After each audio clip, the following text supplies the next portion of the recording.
अस्सलाम वालेकुम। इल्मी सिटी के साथ मैं हूँ आपकी मेज़बान मैमूना नसीम। इल्मी सिटी रोज़ कोई ना कोई सेशन ऐसा लेके आता है जो कि हम सबके लिए बहुत ज़्यादा किसी न किसी टॉपिक पर या किसी न किसी लाइफ के इवेंट में हमारे लिए बहुत ज़्यादा मददगार साबित होते हैं। इसी तरह हमारा आज का जो टॉपिक है वो हम सब लोगों के लिए बहुत ज़्यादा हेल्पफुल होगा, स्पेशली वो लोग जिन लोगों को अपने राइट्स एंड लॉज का नहीं पता। टॉपिक में बताती चलूँ सब देखने वालों को कि हम लोग आज जिस टॉपिक में बात कर रहे हैं वो है employment laws for progressive careers in workplace. तरक्की पसंद करियर और काम की जगहों के लिए मुलाजमत के कवानीन। हम लोग नौकरी तो कर लेते हैं कहीं पे, सब लोग ज्वाइन कर लेते हैं, लेडीज भी और मेल्स भी, लेकिन हमें पता ही नहीं होता हमारे लॉज क्या है, हमारे राइट्स क्या हैं। कंपनी हमें कभी कभी मिस यूज कर लेती है, कभी हमें बहुत ज्यादा ओवरबर्डनाइज कर लेती है, कभी हमारा टाइम का जो है वो स्पेसिफाइड नहीं होता। अगर देखा जाए दूसरे ममालिक में टाइम जो है वो स्पेसिफाइड होता है कि अगर आपका टाइम जो है वो 5 बजे खत्म होना है तो आप लोगों ने इतने बजे ही घर के लिए निकल जाना है। You don't have to give extra time to your company unless until बहुत ज़्यादा इंपॉर्टेंट ना हो। ये नहीं है कि आप बिल्कुल स्ट्रिक्ट हैं। हम लोग देखा जाए स्पेशली जो फ्रेश ग्रेजुएट्स हैं या जो स्टूडेंट्स हैं जो बिल्कुल नई नई जॉब्स के लिए जा रहे होते हैं, हम लोग बिल्कुल भी इस चीज़ को फोकस नहीं करते हैं कि हम लोग क्या करें क्या नहीं। हम सिर्फ अपनी कंपनी को बहुत ज़्यादा आउटपुट दे रहे होते हैं जिसका हमें कोई पर्सनली फ़ायदा नहीं होता। हाँ, कंपनी को ज़रूर फ़ायदा हो रहा है, लेकिन कंपनीज इस तरह करती हैं कि अगर उनको हमसे बेहतर कोई एम्प्लॉय मिल जाए तो वो हमें फ़ौरन से जो है वो चेंज कर लेती हैं। टॉपिक पर बात करने के लिए हमारे पास जो गेस्ट मौजूद हैं वो हैं Mohammad Naeem Raja Sahab. Working management and legal consultant की तरह आप काम कर रहे हैं। ऑथर हैं book employ relationship in Pakistan, chief organization of SIRP। देखने वाले सब लोगों को मैं दोबारा से टॉपिक बताती चलूँ, बहुत ध्यान से करें और ज़रूर क्वेश्चंस करें क्योंकि हम लोग इस तरह की चीज़ को बहुत ज़्यादा फेस करते हैं। टॉपिक है तरक्की पसंद करियर और काम की जगहों के लिए मुलाजमत के कवानीन, laws and rights of doing a job का क्या क्या कवानीन है। अस्सलाम वालेकुम सर। जी वालेकुम सलाम। Thank you very much Maimuna for inviting me and for creating this opportunity you जिसमें मोस्ट हम वेलकम। लर्निंग और नॉलेज शेयरिंग कर सकेंगे। ठीक हो गया सर, हम लोग स्टार्ट करते हैं। सब लोग क्वेश्चन जरूर पूछिएगा क्योंकि बहुत अच्छा बहुत इंटरेस्टिंग टॉपिक है। हर कोई इस चीज को फेस करता है। सर हमें बताएं कि लॉस क्या हैं और क्या इंपॉर्टेंस है इन लोगों की, क्यों जरूरी है हमें पता होना लॉस के बारे में। जी इसको बिल्कुल ऐसे ही हम आज के इस सेशन को स्टार्ट करते हैं। लॉज तो देखें हम जो ही आप किसी दूसरे सिटीजन के साथ इस कंट्री में इस सोसाइटी में इंटरेक्ट करते हैं तो हमारे रिलेशंस को रेगुलेट करने के लिए लॉज एग्जिस्ट कर रहे हैं। चाहे वो हम एक सिविल लाइफ में बाहर लोगों के साथ मिलते हैं, कुछ चीज परचेज कर रहे हैं, कुछ सेल कर रहे हैं, तो जैसे किसी शॉप में जाते हैं तो वहां पे ये लॉ है कि हम पेमेंट करेंगे और उसके अगेंस्ट एक चीज बाय करेंगे। तो इसी तरीके से एम्प्लॉयमेंट सेक्टर जो है ये भी एक सेगमेंट ऑफ लॉज है। तो क्योंकि इसमें दो पार्टीज होती हैं, एक एम्प्लॉय होता है और एक कंपनी या एम्प्लॉयर होता है, और ये दोनों आपस में ज्वाइनिंग के वक्त जब एम्प्लॉय ज्वाइन करता है तो एक अपॉइंटमेंट लेटर या एक ज्वाइनिंग की टर्म्स या कॉन्ट्रैक्ट उसको कह लें, उस पे बिल्कुल सर। एग्रीमेंट होता है दोनों पार्टीज का कि जी आप ये सर्विसेज देंगे, इसके अगेंस्ट आपको ये हम मंथली पेमेंट दी जाएगी, या कुछ कंपनीज में अगर डिफरेंट स्टाइल से भी इसकी पेमेंट का मोड सेटल्ड है तो उस तरीके से उसकी पेमेंट की जाती है। तो बिल्कुल ऐसे। इसमें जब हम एम्प्लॉयमेंट लॉज की बात करते हैं तो हमें बड़ी वैरायटी ऑफ एम्प्लॉयमेंट लॉज मिलती है। इसके अंदर कुछ लॉज हैं जो कि एम्प्लॉयर के ऊपर या ऑर्गेनाइजेशन के ऊपर कुछ जिम्मेदारियां आयद करते हैं, जिसके अंदर फॉर एग्जांपल सबसे पहली जिम्मेदारी होती है कि आप जब भी किसी को हायर करेंगे उसको अपॉइंटमेंट लेटर देंगे। उसके बाद उसके ड्यूटी आवर्स जो हैं वो डिटरमिन किए जाएंगे। जब एक्स्ट्रा वर्किंग कर रहे हैं तो उसका एक सर्टन कैटेगरी के अंदर अगर वो एम्प्लॉय काम कर रहा है, फॉर एग्जांपल वर्कर है, तो फिर उसको ओवर टाइम दी जाएगी। और उसके बाद उसकी लीव्स हैं, एनुअल लीव्स हैं, उसके बाद वीकली लीव्स हैं, फिर सिक लीव्स होती हैं कैजुअल, और इस तरीके से उसकी छुट्टियां जो हैं वो लॉज ने रेगुलेट की हुई हैं।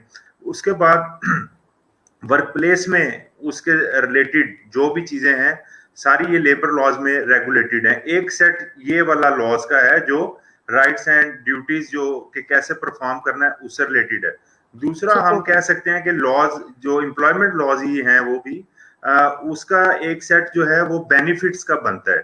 For example social security ordinance exist करता है जो कि एम्प्लॉइज को मेडिकल ट्रीटमेंट की फैसिलिटीज प्रोवाइड कर रहा है।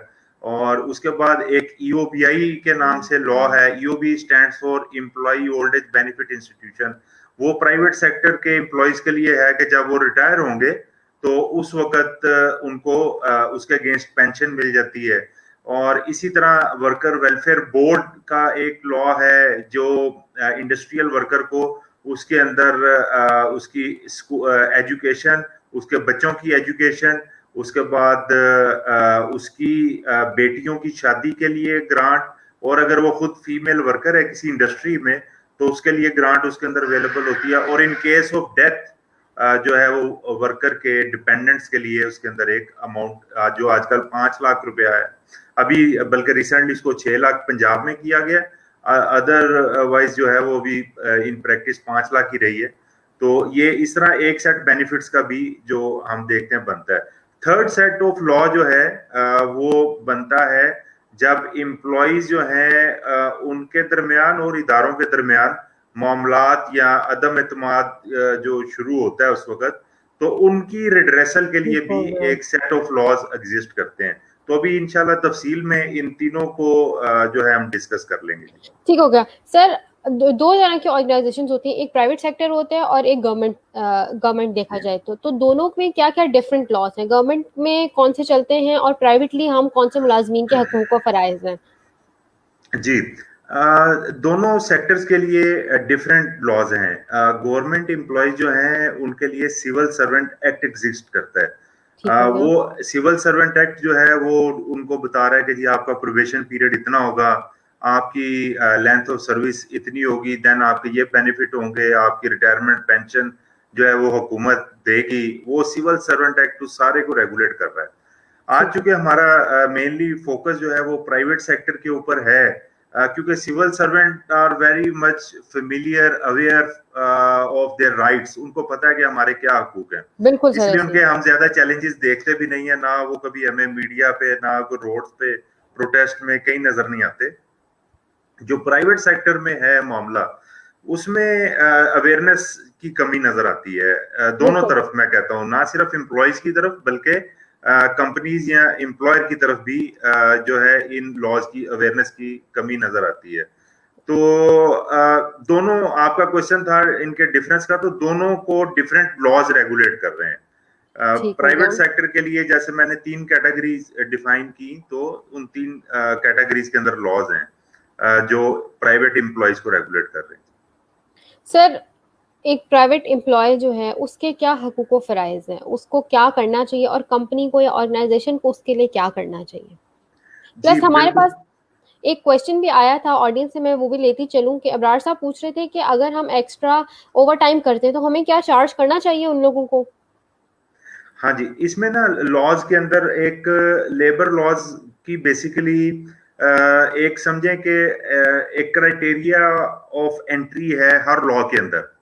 अब फॉर एग्जांपल जैसे मैंने बात की कि एम्प्लॉय ओल्ड एज बेनिफिट के नाम से एक 1976 एक लॉ एग्जिस्ट करता है। अब उस लॉ के लिए इंटाइटल्ड कौन लोग हैं, वो हर लॉ उसकी स्टार्टिंग में खुद ही बता रहा होता है कि ये इसका स्कोप जो है इतना है, ये इन लोगों पे अप्लाई करेगा। अब ये जो पेंशन वाला लॉ है ये बड़ा क्लियरली कह रहा है कि एक्सेप्ट डायरेक्टर्स ऑफ ऑर्गेनाइजेशन, जो उसके ओनर्स हैं या डायरेक्टर्स हैं, उनके अलावा ये तमाम लोगों पे अप्लाई करता है ये लॉ। इसी तरह जो सोशल सिक्योरिटी का लॉ है जिसके अंदर मेडिकल कवरेज है, वो लॉ जो है उसने भी अपनी स्टार्टिंग में डिफाइन कर दिया कि इसका स्कोप कितना है। आजकल जो है पंजाब में वो 22,000 तक जो लोग वेज ले रहे हैं वो लोग उसमें कवर्ड हैं, और सिंध में मेरे ख्याल से ये 22,400 इसकी अपर वेज सीलिंग है, यानी 22,400 से कम जितनी भी सैलरी लोग ले रहे हैं दे आर कवर्ड। पंजाब में 22,000 से कम दे आर कवर्ड। और इसी तरीके से जो इन्होंने बात की, आप जो क्वेश्चन की बात कर रही थी कि उनको एक्स्ट्रा वर्क हो, ओवर टाइम लेना चाहिए या एम्प्लॉयर को देना चाहिए या नहीं, तो इसको रेगुलेट करता है एक लॉ है फैक्ट्रीज एक्ट 1934, वो इस चीज ठीक को है। रेगुलेट कर रहा है। तो उस लॉ ने बताया, एक डेफिनेशन दी है वर्कर की, कि जो लोग मैन्युफैक्चरिंग प्रोसेस के अंदर एंगेज्ड हैं, they are worker for purposes of factories act. तो वो उस डेफिनेशन के अंदर जो लोग फॉल करते हैं, वो फैक्ट्रीज एक्ट के अंदर दिए गए बेनिफिट्स के वो लोग इंटाइटल होते हैं। तो इसलिए जो मैंने बात आगाज में की इस आपके क्वेश्चन के आंसर के स्टार्ट में, कि हर लॉ अपने लिए जो एलिजिबिलिटी क्राइटेरिया वो साथ साथ लेके आ रहा है। ये एक हम एक कॉमन टर्म यूज कर देते हैं समटाइम के जी लेबर लॉज, और ये लेबर लॉज लेबर पे अप्लाई करते हैं, ऐसा नहीं है। हर वो लॉ का we can say in easy words के हर लॉ का क्लाइंट अपना है। ठीक हो क्लाइंट वो डिटरमिन करता है कि जी ये मैं इन लोगों को मैं सर्विसेज देता हूँ, मेरे मेरे मेरे अंदर जो बेनिफिट्स हैं वो ये लोग अवेल कर सकते हैं। तो ठीक ये हो राइट्स और ड्यूटीज जो हैं वो हम इन लॉज को अगर कंसर्न करें तो उसके अंदर से हमें पता लग जाता है कि कहाँ पे राइट्स और कहाँ पे ड्यूटीज है। ठीक हो गया सर। सर, अगर हम अपनी किसी भी इदारे की बात करें तो इदारे के पास कौन कौन से ऐसे कानूनी इख्तियारात होते हैं कि वो अपने एक एम्प्लॉय को कंट्रोल करते हैं, या बहुत सारे जो एम्प्लॉयज होते हैं उनको उन्होंने कंट्रोल में किया होता है, डिसिप्लिन भी कंट्रोल किया होता है, उसके अलावा भी उन्होंने पूरा जो है वो एक कब्जा किया होता है एम्प्लॉय के ऊपर। हम्म। अच्छा, ये आपका बड़ा वैलिड क्वेश्चन है कि हुकूमत होती है, वो आम हम देखते हैं सिटीजन्स को कंट्रोल कर रही होती है। जो लोग वायलेशन करते हैं वो हुकूमत के पास राइट भी होता है, उनको वो बिल्कुल सर। अरेस्ट भी करते हैं, उनको प्रोसिक्यूट भी करते हैं। तो ये प्राइवेट सेक्टर के अंदर सारे लोग जो गवर्नमेंट नहीं है कोई भी, वो एक दूसरे को कैसे एक दूसरे की बात मान रहे हैं और किस तरीके से चल रहे हैं अपनी ऑर्गेनाइजेशन को लेके।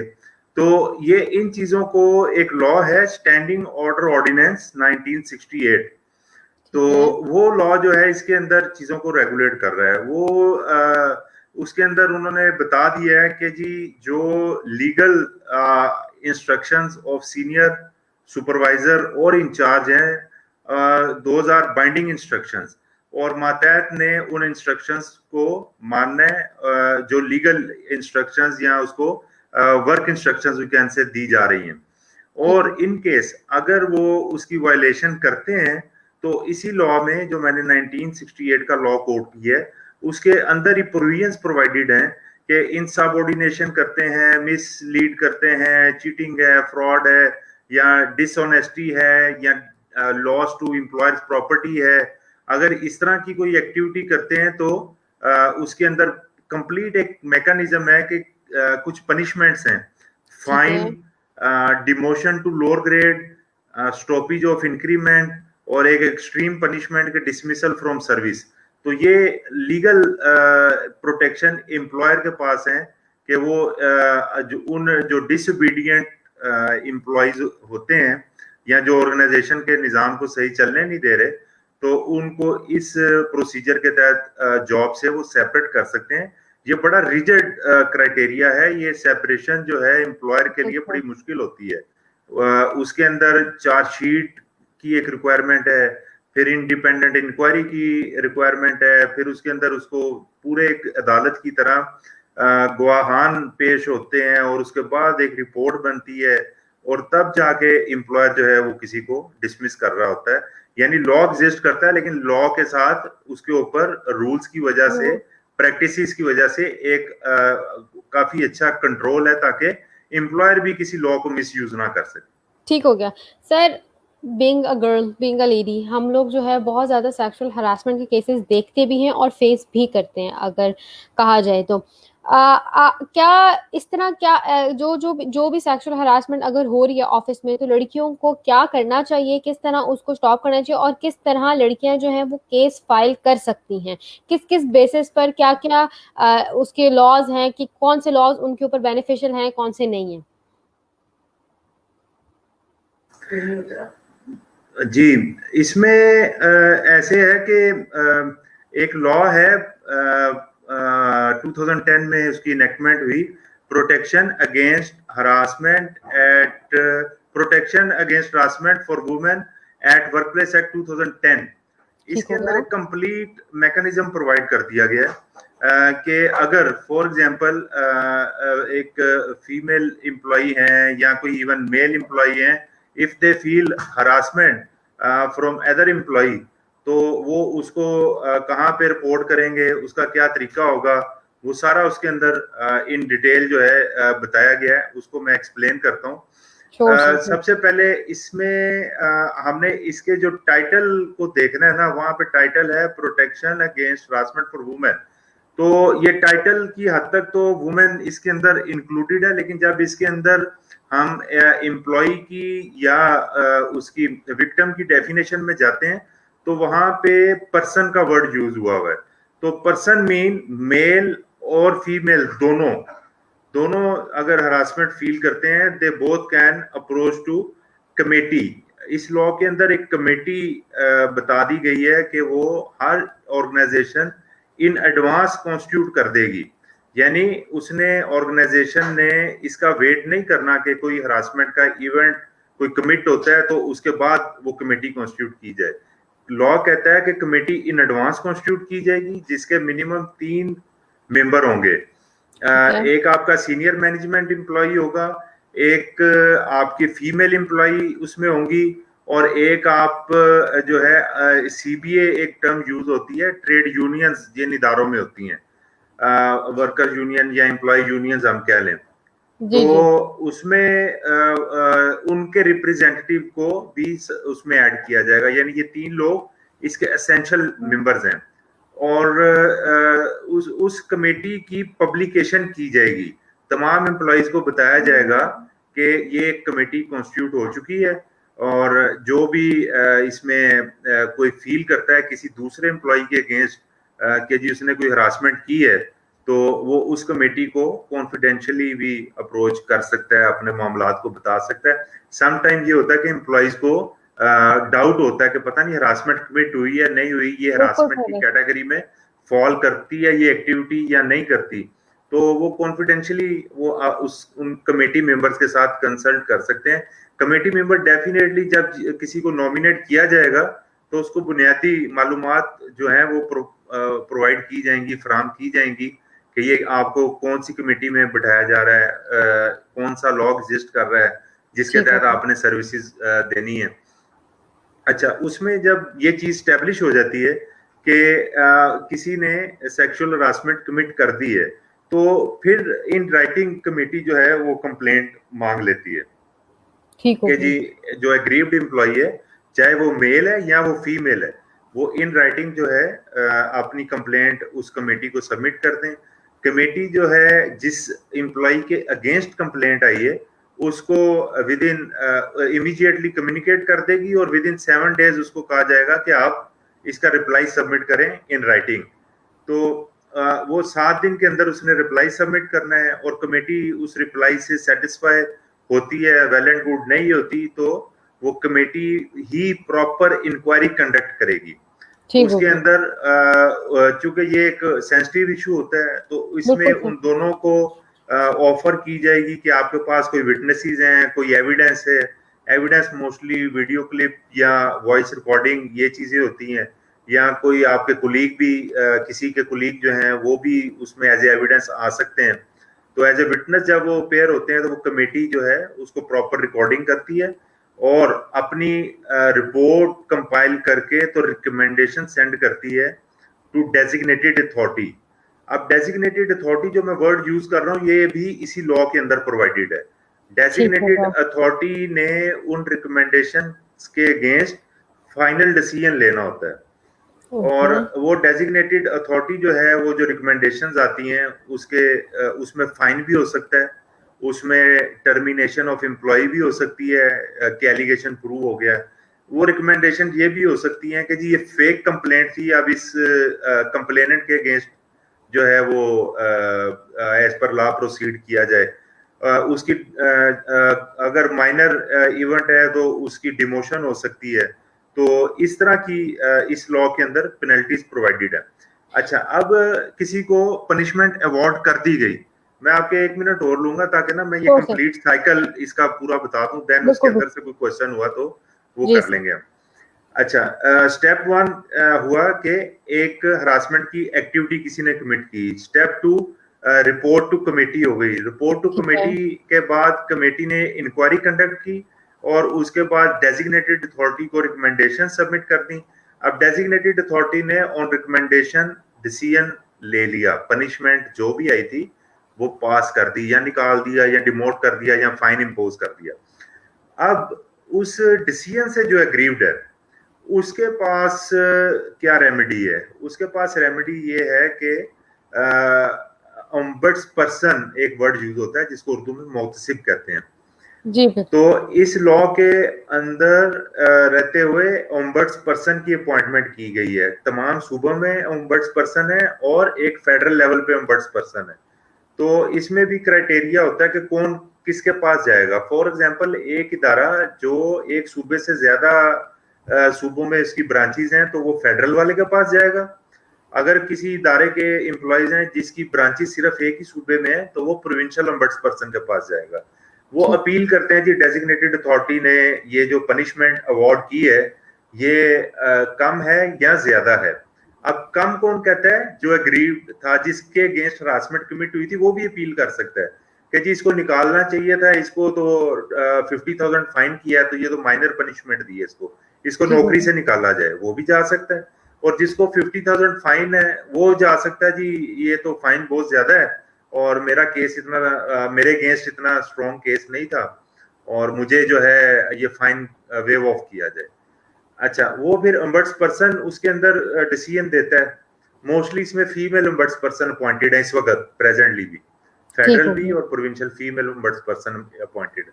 उसके अगेंस्ट भी फिर लॉ ने अपील प्रोवाइड की है। उसके अगेंस्ट ये इतना फीमेल या पुअर सेगमेंट ऑफ सोसाइटी की प्रोटेक्शन के लिए कह लें, वीक सेगमेंट, पुअर नहीं, वीक सेगमेंट ऑफ सोसाइटी के लिए है।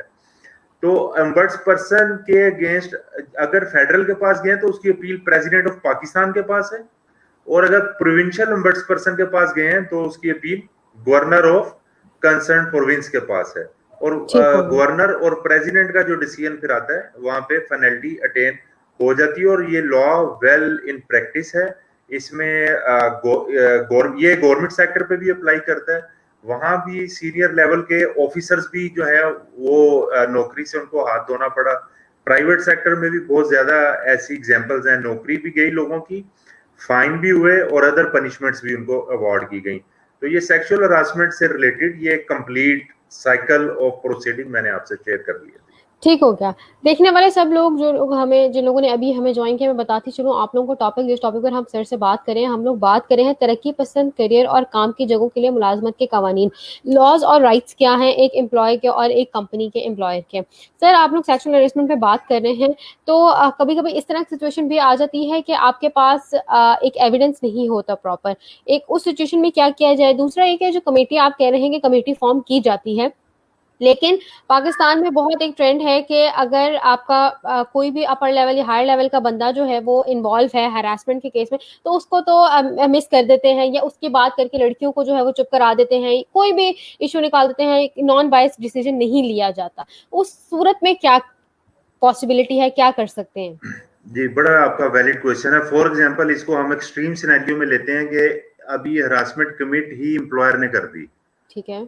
आप इस सूरत में क्या करेंगे? उस सूरत में इस लॉ के अंदर ये प्रोविजन अवेलेबल है। लॉ ये कहता है कि अगर एग्रीव्ड एम्प्लॉय या जो विक्टिम है वो उसके नॉलेज में है कि ये लोग कमेटी में हैं, एक ठीक तो है। वो कमेटी पे नो कॉन्फिडेंस शो करके कमेटी चेंज भी करवा सकता है। ठीक अगर है। उसको फिर भी ये है कि ये तो सारे उसके एम्प्लॉय हैं या उसके सबऑर्डिनेट हैं, तो बिल्कुल। ये सही इंडिपेंडेंट इंक्वायरी कर ही नहीं सकेंगे, तो ये कमेटी वाले कंप्लीट स्टेप को बाईपास करने की प्रोविजन है लॉ के अंदर।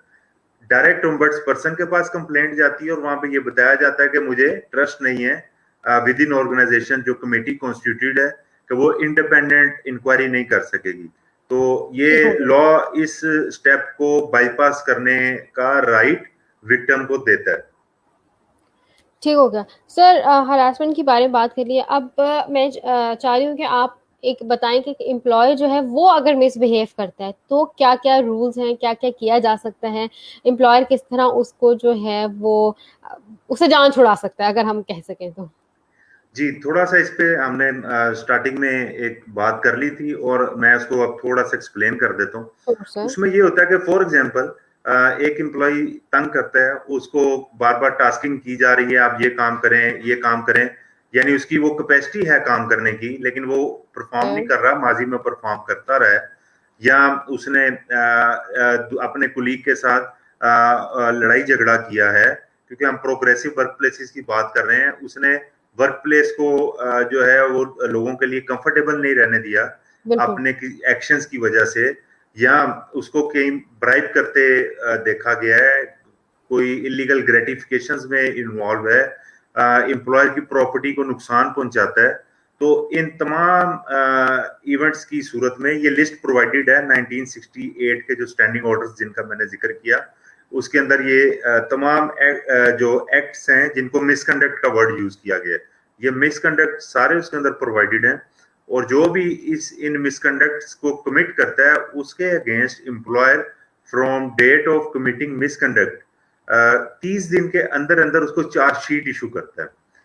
अच्छा, ठीक सम है। टाइम ये होता है कि ये एम्प्लॉयर के नॉलेज में ही नहीं आता, और इवेंट को हुए हुए कोई 2 साल हो जाते हैं, 6 माह हो जाते हैं, या 2 माह हो जाते हैं, तो लॉ उसमें ये रिलैक्सेशन देता है एम्प्लॉयर को कि 30 दिन from the occurrence of event, यानी जिस दिन वो इवेंट हुआ, या 30 दिन जिस दिन से उसके एम्प्लॉयर के नॉलेज में आया, फिर उसको एम्प्लॉयर पे जिम्मेदारी ये आती है कि वो ये साबित करे कि फॉर एग्जांपल किसी स्टोर से कुछ चीजें गायब हैं, तो वहां ठीक पे है। फिर ये एस्टेब्लिश करना पड़ेगा कि ये अभी हमने ऑडिट अब किया है या काउंटिंग अभी की है चीजों की, तो अब हमें पता चला कि हमारी तो ये चीजें ये फलां बंदे की कस्टडी में थी और वो वहां से गायब है, तो ठीक है। जिस दिन फिर ये नॉलेज में आ गया वहां से 30 दिन के अंदर अंदर उसको चार्जशीट इशू की जाएगी, और उसको एक टाइम दिया जाएगा कि विद इन 3 डेज या 7 डेज, जो चार्जशीट में मेंशन होता है कि उसके अंदर अंदर आप अपना इन राइटिंग जो भी आपके पास डिफेंस है वो इन राइटिंग सबमिट करें।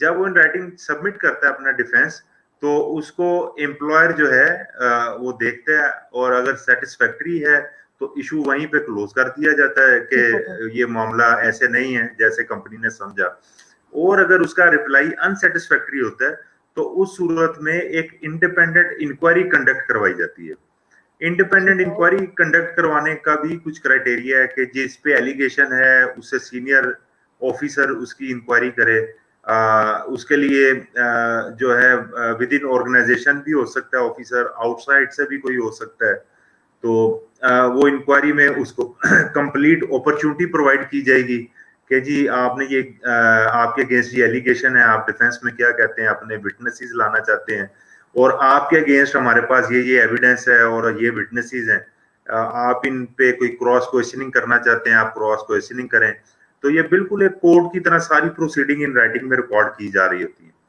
और वो इंक्वायरी बोर्ड जो होगा, या इसको भी इंक्वायरी कमेटी कह लें, या इंक्वायरी ऑफिसर अगर इंडिविजुअल है, वो अपनी रिपोर्ट कंपाइल करेगा, वो एम्प्लॉयर को सबमिट करेगा। ठीक हो और गया। अगेन ये जो 1968 का स्टैंडिंग ऑर्डर्स का लॉ है, उसके अंदर जो 4 पनिशमेंट्स प्रोवाइडेड हैं, एम्प्लॉयर फिर उन चीजों को देखते हुए कि जी ये अगर इंक्वायरी ऑफिसर ने कह दिया कि he is guilty of misconduct, तो वो फाइन, डिमोशन, यानी जिस ग्रेड में है 1 स्टेप डाउन भी कर सकता है, और उसकी इंक्रीमेंट की स्टॉपेज फॉर 1 ईयर, या फिर उसको एक्सट्रीम केस में डिसमिसल फ्रॉम सर्विस कर सकता है। लेकिन अगर इंक्वायरी ऑफिसर उसको इनोसेंट डिक्लेयर करता है तो चार्जशीट विड्रॉ हो जाती है, या ठीक हो गया। माइनर करता है तो फिर वार्निंग पे भी क्लोज हो जाता है मामला। ठीक हो गया।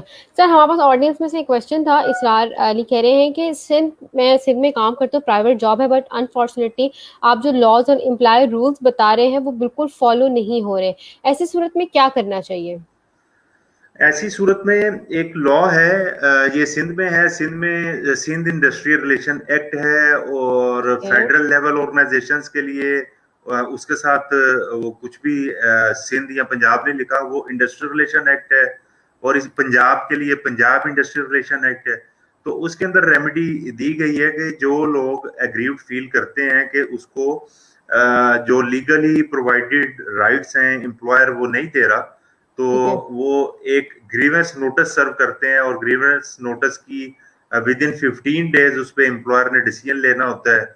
अगर वो एम्प्लॉयर डिसीजन नहीं लेता तो फिर एम्प्लॉय के पास राइट होता है कि वो लेबर कोर्ट में जो है अपने मैटर को ले जाए, और कोर्ट का जो ऑर्डर होता है वो फिर बाइंडिंग होता है एम्प्लॉयर पे कि जी इस पे इम्प्लीमेंट करें, और उस एम्प्लॉय को अपना जो भी प्रॉब्लम है वो लेबर कोर्ट में स्टैब्लिश करना पड़ता है। तो ये सारी स्कीम अगर देखें तो हमें पता चलता है कि काफी जो है प्रोटेक्शंस हासिल हैं प्राइवेट सेक्टर के एम्प्लॉयज को भी। बिल्कुल सर, एक क्वेश्चन मेरे माइंड में आ रहा था बहुत देर से कि कभी इस तरह होता है जिस तरह हम ओवर टाइम कर रहे होते हैं और हमारे कॉन्ट्रैक्ट में होता है कि हमने 9 to 5 जॉब करनी है और ओवर टाइम की ऐसे कोई ज़रूरत होती भी नहीं है, तो ऐसी सिचुएशन में एम्प्लॉय जो है वो ऑफिस से चला जाना चाहिए उसको, या उसको वेट करना चाहिए कि वो ना जाए, और अगर वो चला जाता है तो उसके ऊपर कोई कानूनी इस तरह की कोई इम्प्लीमेंट होती चीज़ होती है कि वो चला गया तो उसके ऊपर हम जो है वो केस कर दें या कुछ भी इस तरह की कोई बात, या उसका राइट है तो उसको चले जाना चाहिए?